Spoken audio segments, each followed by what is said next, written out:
Donc dans cette vidéo, je continue ma découverte et mon auto-formation sur Redux Toolkit. Donc là, dans cette vidéo, on va voir la création des dossiers, la création du store et la fourniture du store à l'application. Donc il va falloir créer des dossiers sous source. Donc je vais créer un dossier store, un dossier slice et un dossier action. Car il faut séparer le réducteur et les actions car ça peut prendre pas mal de place. Donc pour que le fichier soit plus petit, donc il faut créer différents petits fichiers dans lesquels il y aura différents réducteurs et qui sont stockés dans le dossier slice. Car ça, c'est des nouveautés de Redux Toolkit, mais ça on le verra plus tard. Et les actions comme faire des requêtes HTTP, tout ça. Donc là, j'ai ouvert l'application. Le dossier source est ici. Je l'ai ouvert. Si je zoome un peu.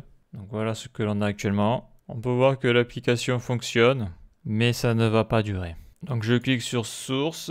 Je clique création d'un nouveau folder et je vais l'appeler store. Donc là, le dossier store, je l'ai déjà utilisé. Il est ici. Pourquoi? Parce que j'avais créé un fichier authentification contest car j'avais utilisé l'API contexte de React pour pouvoir gérer tout ce qui est connexion, le token, l'user ID, l'admin, tout ça. Donc là, ce que je vais faire, ça bien sûr, je vais le laisser. Pourquoi? Parce que c'est un exemple de code avec l'API context et l'utilisation de useContext. Bien sûr, si j'avais utilisé Redux Toolkit au début de mon application, je n'aurais pas eu besoin d'utiliser le contexte de React. Mais bon, il faut bien se former aussi là-dessus. Donc là, lui, je vais le laisser, je ne vais pas y toucher. Donc mon dossier store est bien créé. Donc après, je clique ici, je suis bien au bon endroit. Le chevron est vers le bas, je clique sur New Folder. Et là, je vais créer le dossier Action. Voilà. Je reclique sur Store et je vais créer le dossier Slice. Donc Slice, ça veut dire tranche. Ok, ça c'est bon. Donc là, pour le moment, c'est facile. Donc toute cette partie-là va être facile, c'est lorsqu'il faudra faire le réducteur où ça va se gâter un petit peu. Parce qu'il va falloir définir aussi les actions. Donc il va falloir que j'aille dans mes composants commentaires pour voir comment j'ai géré ça au niveau du state. Donc après, qu'est-ce qu'il faut faire? Une fois que les dossiers sont placés, il faut créer le store. Donc il y en a qui créent directement le réducteur. Quand tu maîtrises ton sujet, tu peux faire directement le réducteur. Mais moi, je préfère d'abord créer le store. Après, fournir le store à l'application. Et après, m'occuper du réducteur. C'est-à-dire, je vais de haut en bas, moi. En gros. Donc là, il faut aller dans store index.js. Donc il faut créer le fichier index.js dans store. Donc je suis dans store, je sélectionne. Là, je fais nouveau file. Et là, je vais faire index.js. Voilà. Et ça... Et là, je vais mettre un petit commentaire. Redux, Toolkit, et c'est le store. Donc ça, c'est bon. Donc après, qu'est-ce que j'ai mis? Donc il va falloir utiliser la méthode pour la fonction configure store. Donc ça vient de la doc Redux Toolkit. Donc ça enveloppe creastore. Donc ce qu'il y aura dedans, dedans ça enveloppe. C'est enveloppé par creastore pour fournir des options de configuration simplifiées et de bonne valeur par défaut. Il peut automatiquement combiner vos réducteurs de tranches. Donc ça, c'est la traduction en français, c'est le Slice Reducers. Ça va ajouter tous les middleware Redux que vous fournissez dedans. Parce que dedans, tu mets un objet de configuration dans Configure Store. Alors qu'avant, il fallait utiliser la fonction Create Store, qui est deprecated actuellement. Et donc, Redux Tunk est inclus par défaut. Donc ça, c'est pour les requêtes HTTP. Et on a aussi l'utilisation de l'extension Redux DevTools qui sera activée. Donc là, si je clique dessus, voilà, donc tu tombes sur Configure Store. Une abstraction conviviale par rapport à la fonction standard Redux Create Store qui ajoute de bonnes valeurs par défaut à la configuration du magasin pour une meilleure expérience de développement. Donc ça, c'est dans Redux Toolkit. Donc là, on a un exemple basique. Donc voilà à quoi ça ressemble. Tu importes Configure Store, tu importes tes réducteurs, tu déclares ta variable store et dans Configure Store, tu mets ton objet de configuration. Donc la key, là, ici, c'est réducteur et après, là, on met bien la value. Donc c'est un autre objet qui vient d'ici. Et là, il utilise que le store a maintenant ajouté Redux Tunk et l'extension Redux DevTools.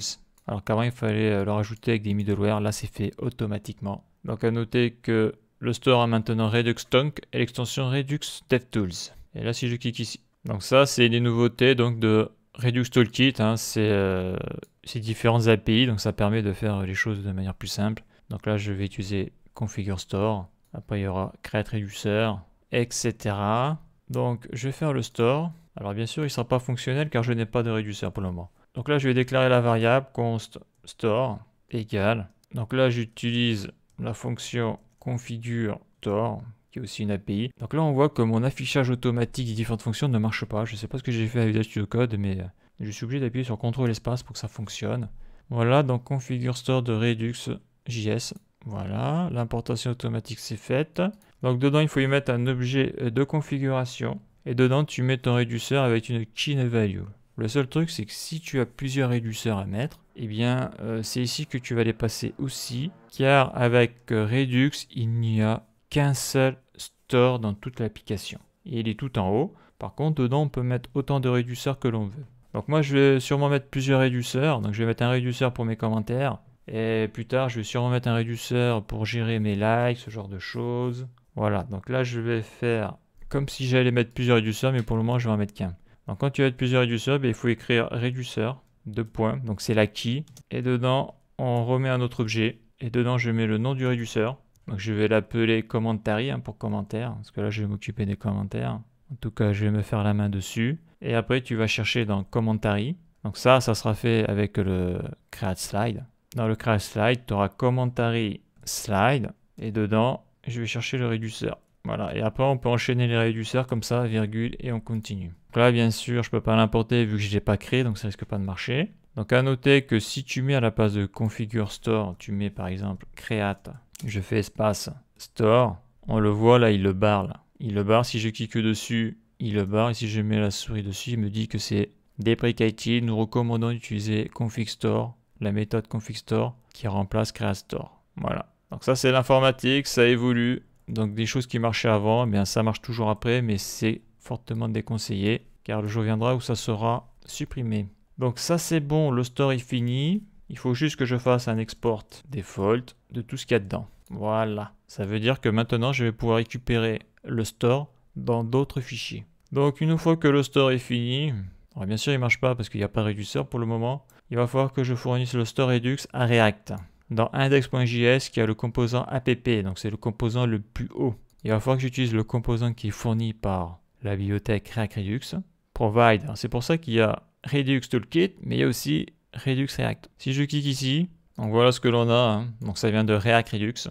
Donc ça fournit le store Redux à React. Voilà. Donc comment ça marche? Tu importes le provider, tu cherches le composant app et tu le wraps et dedans tu fournis ton store. C'est aussi simple que cela. Alors, ce qui est rigolo, c'est vrai qu'on regarde ici, là, React Redux, c'est tout mélangé, je trouve, les informations entre React Redux et Redux Toolkit, parce que là, on voit qu'on a les connects, map state to props, map dispatch to props. C'est vrai que c'est difficile de s'y retrouver dans cette doc là, parce que ça part de partout, je trouve.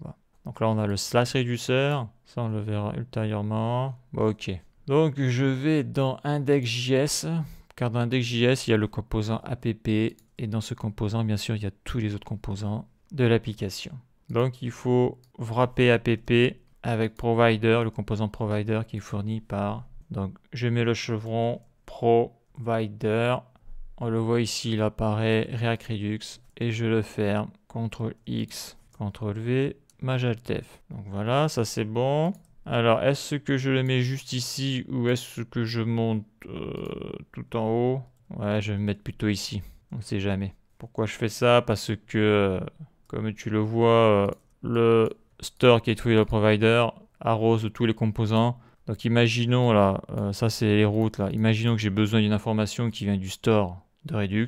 Et bien comme j'ai mis les providers tout en haut là, comme browser router est wrappé par provider, et bien React Router pour accéder à ce qu'il y a dans le store Redux. Donc là après, ça prend une props qui s'appelle store et dedans il faut lui fournir le store. Donc donc c'est store. Mais il faut l'importer. Et il est ici, là. Open to the side, c'est celui-là. C'est celui-là, là. Donc, qui est exporté ici, que je mets dedans. Donc là, je fais import store from, les double quotes, le point, le slash, et je vais aller chercher ça dans store, le slash, et ça va être dans index.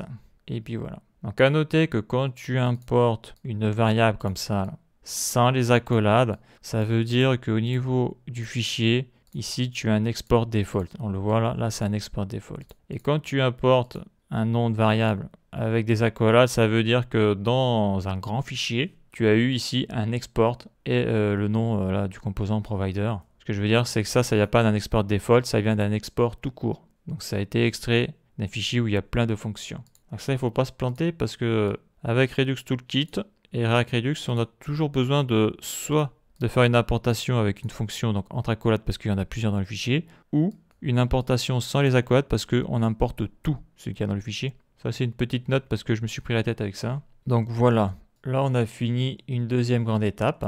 Donc bien sûr, au niveau de l'application, ça ne marche plus. Pourquoi? Parce que commentary slice n'est pas défini. Et on le voit ici, c'est pas défini. Donc maintenant, il va falloir faire le slice. Et dedans, il y a le réducteur. Donc la suite dans le prochain épisode.